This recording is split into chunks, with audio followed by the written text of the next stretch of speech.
Regardez cette adresse-là. C'est celle qu'a utilisée Jean-Pierre Duquesnoy. C'est notre invité du jour. Il nous a écrit en nous disant, dites donc, j'ai écrit un livre, j'ai trouvé un manuscrit de mon père. J'aimerais venir vous en parler dans votre émission. Il est là, c'est notre invité. Bonjour Jean-Pierre Duquesnoy. Bonjour Christophe. Ça va bien? Très bien, merci de m'accueillir. Oh bah écoutez, c'est avec grand plaisir parce que voilà une belle histoire, un joli témoignage. Un témoignage d'ailleurs que l'on retrouve dans ce livre de père en fils, enfant gâté du Périgord. C'est édité chez 7 écrits. Oui. 7 en chiffres écrits en lettres. Enfant gâté du Périgord, c'est la vie de votre père et puis un peu la vôtre aussi. Comment est née cette idée de poursuivre l'écriture de votre père, puisque l'origine, c'est la découverte d'un manuscrit, Jean-Pierre? Oui, c'est tout à fait cela. Ma mère, un jour, me confia un manuscrit qu'avait écrit mon père. Mais il était très court. Il ne faisait qu'une vingtaine de pages, manuscrites. Et je me suis dit, quand même, après l'avoir lu, les histoires de famille, je les connaissais. Vous savez, en Périgord, puisque je suis de Thiviers, Nontron, de cette région-là, on raconte 10 fois, 15 fois les mêmes histoires le soir à la maison ou les fêtes, ou lors des fêtes. Et donc, je les connaissais toutes. Et je trouvais triste de ne pas poursuivre ce qu'il avait écrit. De laisser ça un peu dans l'oubli. Oui, de laisser ça un peu dans l'oubli, puis surtout de ne pas transmettre mes enfants.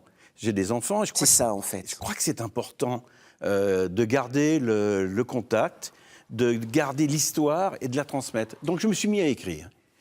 C'était difficile de plonger dans les souvenirs de votre père qui n'étaient pas les vôtres? J'ai découvert un monde étonnant, c'est le monde de l'écriture. C'est difficile, hein? C'est exigeant. Eh bien, non, c'est pas bon? ça. C'est pas tout à fait cela.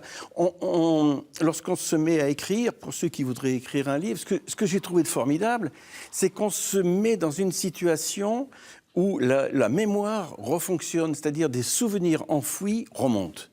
Et c'est un exercice solitaire qu'ensuite on aime partager quand on écrit un livre. Voilà. On écrit forcément pour les autres. Alors il y a cette couverture avec la cathédrale d'Angoulême. Pour les Charentais, elle est forcément très connue. Et puis cette voiture, c'est le circuit des remparts. Pourquoi le circuit des remparts? Pourquoi ces voitures? Parce que l'automobile est votre père, c'est toute sa vie. Absolument, c'est exactement ça. Sur cette couverture, puisque vous en parlez, c'est du reste mon père qui est sur la voiture qui passe devant la cathédrale d'Angoulême.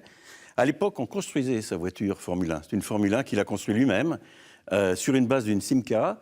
Et donc, il a couru au circuit des remparts et n'a pas gagné, puisqu'à l'époque, c'était quand même assez difficile. Mais il a fait cette première expérience de course sur Angoulême. Alors ensuite, il y a des escapades un petit peu dans toute la région. Il y a Angoulême, il y a Royan, il y a bien sûr le Périgord. Vous êtes issu d'une famille modeste du Périgord, et pourtant il y a marqué « enfant gâté du Périgord ». En quoi vous avez été des enfants gâtés, vous et votre père? Il est vrai qu'on était modeste, mais qu'on a toujours bien vécu.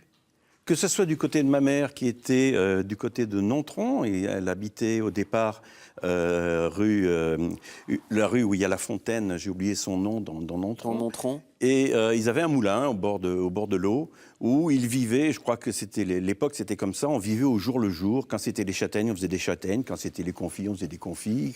La vie simple du Périgord, mais qui dit des choses de notre société, oui, l'histoire des familles. Hein. Que c'est pas la peine d'aller chercher des choses bien compliquées pour vivre bien.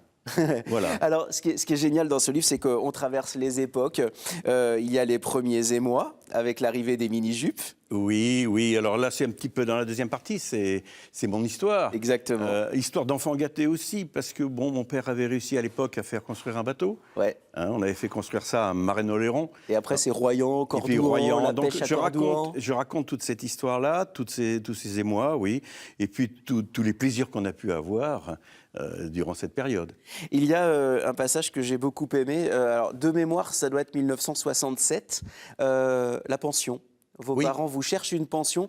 Mais là, selon moi, on comprend bien toute la bienveillance de votre famille parce qu'ils cherchent une pension où vous serez bien. Oui, c'est exact. C'est exact. Ils m'ont trouvé. Il faut dire que je ne travaillais pas très très bien à l'école.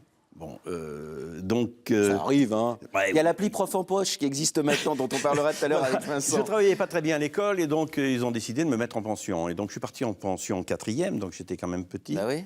Mais ils m'avaient trouvé un endroit qui est à côté du Blanc, pour les gens qui connaissent. Dans l'Indre? Dans l'Indre, hein, c'est à Ciron, une petite ville.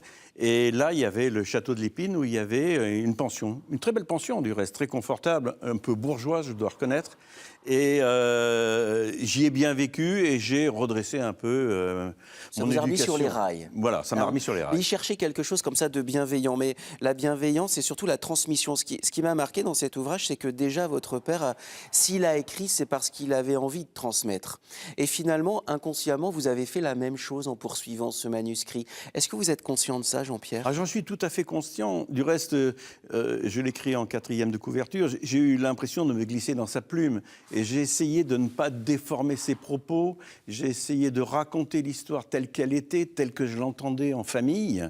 Sans la déformer. Sans C'est essayer au compliqué, ça. maximum Bah de ouais. ne pas la déformer. Et ouais. Comme les anecdotes. Les anecdotes en Périgord, il y en a quelques-unes, je ne sais pas si vous les avez lues. Mais bien sûr. Mais mon oncle, par exemple, lorsqu'on lui demandait de raconter l'électricité, ça prenait des proportions théâtrales. Mais parce qu'il l'a découvert, l'électricité. Oui, il a a vu découvert l'arrivée de l'électricité. Et il s'est le raconté. racontait. Moi, j'étais au théâtre. J'étais petit, j'étais au théâtre. Il racontait ça. Il était âgé déjà.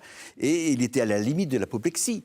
Donc, Tellement il vivait la il chose. vivait comme la, ça. la chose. Alors, on essayait de le faire rasseoir au pied de la cheminée, mais il n'y avait pas moyen. Il fallait qu'il finisse. Et ça partait dans des tirades à n'en pas finir. Mais parce que Jean-Pierre, ça raconte des choses de votre famille Oui. qui a traversé comme ça toutes les époques. Et c'est un siècle qui a vécu tellement de bouleversements technologiques. Oui. Et on les comprend bien, l'évolution des voitures, puisque votre père ensuite a acheté des concessions du côté de Parthenay, etc. Oui, c'est ça. Et alors qu'il a couru sur des voitures plutôt anciennes au circuit des remparts, Oui. il y a l'électricité, il y a les bouleversements dans les familles. Et c'est tout ça, la vie de Jean-Pierre Duquesnoy, de son père. Ça s'appelle De père en fils, enfant gâté du Périgord. C'est aux éditions 7 écrits. Allez visiter d'ailleurs le site de cette maison d'édition. Jean-Pierre, merci beaucoup d'avoir beaucoup, Christophe. répondu à toutes ces questions et puis à notre invitation. Jean-Pierre, je vous l'ai dit, il nous a écrit, il nous a dit « J'aimerais bien venir sur votre plateau, raconter et présenter mon ouvrage ».